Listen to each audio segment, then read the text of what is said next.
थे मेरी माँ ने मेरे को सुबह सुबह बोली तू तो हट ही रहा था, कईयों को हटा ले गया। और आज मैं रिजल्ट देखता हूँ, हम तो 1 2 3 थे, तीनों ही हट गए। तो इसमें संशय मतभेद तो है ही नहीं कि मैं अगर सरकार से अलग हुआ या गया तो मेरे साथ मनोहर लाल जी भी गए, विद साहब भी गए, और तो और नीचे बेचारे सारे एमओएस भी गए। 5 विधायक नाराज चल रहे हैं। देखिए, संगठन की कार्रवाई जो भी होनी है संगठनिक तौर पर होगी। नाराजगी तो कईयों की होती है, कई वापिस भी आ जाते हैं। 5 रह गए थे, 2 आ गए, 3 रह गए, 3 में से कोई एक आधा और आ जाएगा, एक आधा चला जाएगा। ये तो राजनीतिक तौर पे आज से 2 महीने पहले मैंने विधानसभा में कह दिया था कि मौसम आ गया, अब कई आएंगे कई जाएंगे। पर उनकी मंत्री की आस तो पूरी नहीं हुई। चलो आप दिलवा दो शपथ।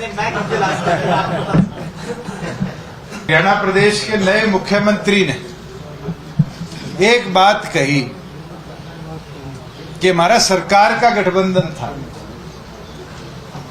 मुझे लगता है उनने प्रभार नया संभाला है, उनको मनोहर लाल जी से पूछ लेना चाहिए था। अगर सरकार का गठबंधन था तो फिर एनडीए की बैठक में जेजेपी को क्यों बुलाया गया?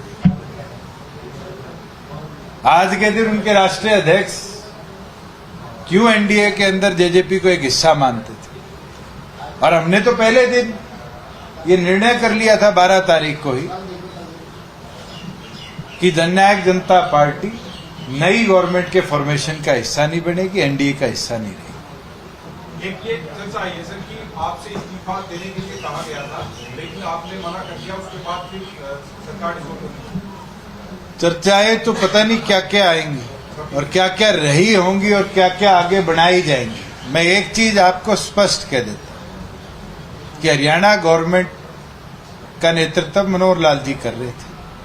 जब चीफ मिनिस्टर रिजाइन कर देता है तो काउंसिल ऑफ मिनिस्टर के रेजिग्नेशन ऑटोमेटिकली हो जाता है। जैसे ही मनोहर लाल जी ने रिजाइन किया, मैंने उसी समय अपना ऑफिस हो, अपना स्टाफ हो, सारा रिलीव कर दिया था। मुझे कोई लालच नहीं था कि हम बैठे रहे या उस सरकार के चिपके रहे, उस कुर्सी के बैठे रहे। अभय चौटाला जी कुरुक्षेत्र से चुनाव लड़ रहे हैं, जेजेपी भी कोई उम्मीदवार खड़ा करने जा रही है, पार्टी निर्णय करेगी। ये तो जैसे ही निर्णय होगा, 1 पे लड़ना है, 5 पे लड़ना, नहीं लड़ना, 10 पे लड़ना है, तो उसके उपरांत ही कैंडिडेट्स और कैंडिडेट्स की लिस्ट भी आपको होली के बाद तक डिस्कस करके हम बता सकते हैं।